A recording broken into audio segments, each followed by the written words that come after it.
Just rained earlier, and yesterday got a nice little water sprinkling from the sky. And it reminds me of what's going on in California, and that's why this is a message to my good friends, brothers and sisters in California. It's a water shortage, right? It's a drought. There ain't no fucking water. The climate is changing. We won't get into why. But there's not as much water as we're used to, and this is kind of a problem when, we're used to growing a lot of food. Not necessarily here in Nevada, but you in California, you grow a lot of food. Nobody can dispute that.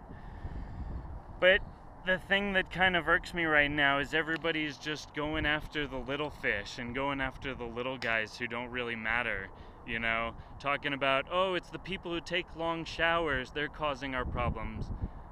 Okay, direct use is 4% of California's water budget. All right, well, Nestle is bottling the water and they're selling it for a profit.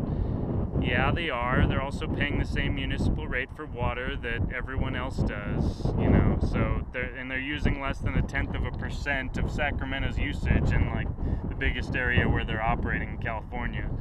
And I'm not going to defend Nestle per se because they're severely lacking in moral fiber. I really don't trust that company as far as I could throw their headquarters. But if you're gonna blame somebody, you gotta go after the big fish, folks. You gotta understand what the real problem is before you start complaining about it. Nestle is not the problem because they're bottling the water and selling it, okay? Think about it. 4% of the water budget is direct use. 5% is the mineral use, and that includes all the fracking, okay? Nestle is using a fraction of 1% in order for their bottling campaign, or bottling factory, manufacturing, whatever. What's the big players? 47% meat and dairy, okay? And 40, a huge percentage for agriculture as well, We're talking about inefficient systems, mass scale. It's not just Nestle with their tiny fraction of a percent. Let's look at the 47% for meat and dairy, okay?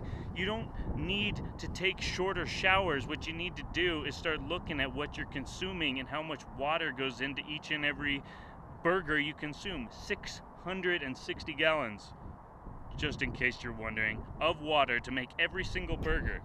So while you're telling all your neighbors that and guilt tripping them that they need to take shorter showers, and you're complaining about Nestle, and then you go and eat a fucking quarter pounder and you're using a week's worth of water in one sitting, I don't want to hear anything about Nestle. I don't want to hear anything about showers. I don't want to hear anything about fracking. If you're still eating burgers and you're still eating flesh and you're still drinking milk and dairy, I don't really want to hear about your environmental complaints because you're literally contributing to the exact same problem that you're complaining about.